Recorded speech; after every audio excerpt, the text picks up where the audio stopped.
ثمود بل الذين كفروا في تكذيب والله من ورائهم محيط بل هو قرآن مجيد في لوح محفوظ صدق الله العلي العظيم এই পর্যায়ে প্রধান জনাব সাইফুল আলম নীরব ভাই এই পর্যায়ে বক্তব্য নিয়ে আসছেন। আউযু বিল্লাহি মিনাশ শাইতানির রাজিম বিসমিল্লাহির রহমানির রহিম। সংগ্রামী ভাইরা আমার, আপনারা জানেন বিএনপি একটি জনগণের দল। বিএনপি সবসময় জনগণকে সাথে নিয়ে রাজনীতি করে, জনগণের জন্য রাজনীতি করে। শহীদ রাষ্ট্রপতি জিয়াউর রহমান বিএনপি প্রতিষ্ঠা করার পর থেকে বিএনপি সবসময় জনগণের জন্য কাজ করেছেন, জনগণের সেবা করেছেন। শহীদ রাষ্ট্রপতি জিয়াউর রহমান সারা বাংলাদেশে ঘুরে ঘুরে জনগণের সেবা করার জন্য কাজ করছেন। ঠিক তেমনিভাবে আমাদের প্রাণপ্রিয় নেত্রী বেগম খালেদা জিয়াও কিন্তু জনগণের জন্য কাজ করেছেন, জনগণের সেবা করেছেন। তিনি সারা বাংলাদেশে ঘুরে ঘুরে জনগণের সেবা করেছেন। আমাদের পার্টির ভারপ্রাপ্ত চেয়ারম্যান তারেক রহমান তার এক বক্তব্যে বলেছেন, যদি কোনো রাজনৈতিক দলের সাথে জনগণ না থাকে তাহলে ওই রাজনৈতিক দলের কোনো মূল্যই নেই।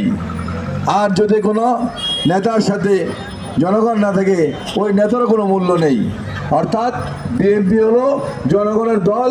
বিএনপি সবসময় জনগণকে সাথে নিয়ে রাজনীতি করে। বিএনপি সবসময় জনগণের সুখে দুঃখে থাকার চেষ্টা করে। আপনারা দেখেছেন আমাদের ভারপ্রাপ্ত চেয়ারম্যান তারেক রহমান যখন দেশে ছিল, তিনি কিন্তু শীত আসলেই তিনি কিন্তু যেসব এলাকায় প্রচণ্ড ঠান্ডা ওইসব এলাকায় গিয়ে তিনি শীতার্তদেরকে কম্বল বিতরণ করতেন, মানুষের উপকার করতেন। তিনি সারা বাংলাদেশে ঘুরে ঘুরে জনগণকে সেবা করার জন্য হাঁস মুরগি খাবার করার জন্য হাঁস মুরগি দিতেন, ছাগল দিতেন, গরিব মানুষজন এগুলা করে বেঁচে থাকতে পারে। তাই আমি বলি বিএনপি জনগণের দল। আমরা সবসময় জনগণকে নিয়ে রাজনীতি করি, জনগণের পাশে থাকার জন্য চেষ্টা করি। সাথী বন্ধুরা, শীত ঘনিয়ে আসছে, এই কারণে আমরা কিন্তু আজকে এই এলাকার বিএনপির পক্ষ থেকে আমরা আজকে শীতার্তদেরকে আমরা গরিব মানুষদেরকে আমরা এই শীত বস্ত্র দেওয়ার জন্য আমরা উপস্থিত হয়েছি। সাথী বন্ধুরা, আমি শুধু বলতে চাই বিএনপি প্রতিষ্ঠার পর থেকেই বিএনপি সবসময় জনগণের যে কোনো ব্যাপারে এগিয়ে এসেছে। ঘূর্ণিঝড়, বন্যা, জলোচ্ছ্বাস এমন কোনো জায়গা নেই যেখানে বিএনপির নেতাকর্মীরা যে দুর্যোগে জনগণের পাশে দাঁড়ায়নি। প্রতি বছরে কিন্তু আমরা শীতের সময় কিন্তু আমাদের পক্ষে যেটুকু সম্ভব আমরা কিন্তু গরিব মানুষের পাশে দাঁড়িয়ে আমরা গরিবদের কিন্তু শীত বস্ত্র দেওয়ার জন্য আমরা চেষ্টা করি। আজকে সেটারই অংশ। প্রিয় সাথী বন্ধুরা, আপনারা জানেন আগামী বছর ফেব্রুয়ারি মাসে একটি জাতীয় সংসদ নির্বাচন হবে। সেই নির্বাচনে বিএনপির পক্ষ থেকে আমাকে এই ঢাকা আমার এলাকায় দানের শীষে নির্বাচন করার জন্য সুযোগ দিয়েছেন। আমি এই এলাকার প্রার্থী সন্তান, এই এলাকায় বড় হয়েছে, এই এলাকায় আমার জন্মগ্রহণ করেছি, এই এলাকার সবার সাথে আমি মিলেমিশে একত্রে চলেছি। সেই দাবি নিয়ে আগামী নির্বাচনে সবার প্রতি আহ্বান থাকবে আমাকে দানের শীষে ভোট দিয়ে আপনাদের পাশে থাকার, আপনাদের সেবা করার আমাকে সুযোগ করে দিবেন। পাশাপাশি ব্যবসা করার জন্য আমি শুনেছি তারা ক্ষমতা যাওয়ার জন্য ইসলামকে ব্যবহার করতেন। এখন আবার নতুন করে শুরু করেছেন বেহেশতে যাওয়ার টিকিট বিক্রি করা শুরু করেছেন। এই যে বেহেশতে করার টিকিট বিক্রি করা শুরু করেছেন, এই বেহেশতের টিকিটগুলো তারা পেল কোথায়, কে দিল? বেহেশতে দেওয়ার টিকিট দিতে পারে একমাত্র আল্লাহ তাআলা, এর বাইরে কারো দেওয়ার সুযোগ নেই। এই যে দলটি ভণ্ডামি করছে, বাংলাদেশের মানুষকে ঠকাচ্ছে, এই দলটি থেকে সাবধান হতে হবে। সাথী বন্ধুরা, আমি আমার বক্তব্য দীর্ঘায়িত করবো না, শুধু বলতে চাই যে দলটি বাংলাদেশের মুক্তিযুদ্ধ চায়নি, বাংলাদেশের স্বাধীনতা চায়নি, ওই দলটি আজকে এই স্বাধীন বাংলাদেশে, যে দেশে 95% মানুষ মুসলমান, সেই দেশে আজকে ইসলামকে ধ্বংস করার জন্য আজকে তারা বেহেশতের টিকিট বিক্রি করা শুরু করেছে। অর্থাৎ তারা ইসলামকে ধ্বংস করে দিচ্ছে ক্ষমতা যাওয়ার জন্য। প্রিয় সাথী বন্ধুরা, আমি আমার বক্তব্য দীর্ঘায়িত করবো না, শুধু বলতে চাই বিএনপি এমন একটি দল, যে দলের প্রতিষ্ঠাতা শহীদ রাষ্ট্রপতি জিয়াউর রহমান বাংলাদেশের সংবিধানে বিসমিল্লাহির রহমানির রহিম সংযোজন করেছিলেন। বিএনপি এমন একটি দল, যেই দলের যেই নেতা বাংলাদেশের আলেম সমাজকে শ্রদ্ধা করতেন, সম্মান করতেন, বিএনপি হলো সেই নেতার দল। আজকে আমাদের প্রিয় নেত্রী বেগম খালেদা জিয়া অসুস্থ, আমরা তার জন্য দোয়া করি, আল্লাহ পাক যেন তাকে সুস্থ করে দেন।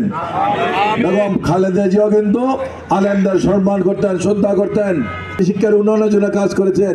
বিএনপি হলো সেই দল। বিএনপি কিন্তু বেহেশতে যাওয়ার টিকিট বিক্রি করে না। বিএনপি কিন্তু কখনো বলে না যে আমার মার্কায় ভোট দিলে বেহেশতে চলে যাবেন, আর ওই দলটি বলেন ওই দলের প্রতীকে ভোট দিলে বেহেশতে চলে যাবেন। অর্থাৎ তারা ইসলামকে বিক্রি করে ক্ষমতায় যেতে চায়। বাংলাদেশের মানুষ এটা কখনো হতে দেবে না।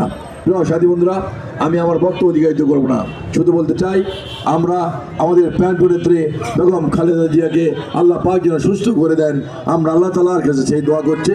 পাশাপাশি বিশেষ করে তরুণ সমাজ এবং যুব সমাজের কাছে আমার আহ্বান থাকবে, যে দলটি বাংলাদেশের স্বাধীনতা চায়নি, বাংলাদেশের মানচিত্র চায়নি, পতাকা চায়নি, যে দলটি এই মুসলমান দেশে বসে আজকে আমাদের প্রিয় ধর্ম ইসলামকে ধ্বংস করে দিচ্ছে, বেহেশতের টিকিট বিক্রি করছে, নবীজির বিরুদ্ধে কথা বলছে, কোরআনের বিরুদ্ধে কথা বলছে, পবিত্র রমজানের বিরুদ্ধে কথা বলছে, সেই দলটিকে বাংলাদেশের তরুণ সমাজ, যুব সমাজ তথা বাংলাদেশের মুসলমান ভাইয়েরা কখনো ভোট দিতে পারে না, ভোট দিতে পারে না। আগামী নির্বাচনে আমাকে ধানের শীষে ভোট দিয়ে জয়যুক্ত করে আপনাদের পাশে থাকার, আপনাদের খেদমত করার সুযোগ করে দিবেন, সেই আহ্বান জানিয়ে, সেই দাবি জানিয়ে আমি আমার বক্তব্য শেষ করছি। খোদা হাফেজ। বাংলাদেশ জিন্দাবাদ, বাংলাদেশ জাতীয় দল জিন্দাবাদ, শহীদ জিয়া মোবারক, বেগম খালেদা জিয়া জিন্দাবাদ, আমাদের প্রাণ নেতা তারেক রহমান জিন্দাবাদ, জিন্দাবাদ।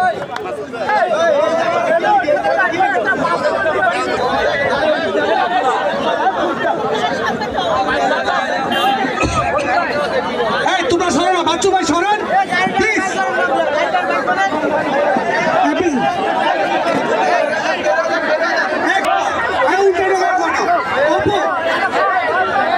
উল্টা ঢুকাও না,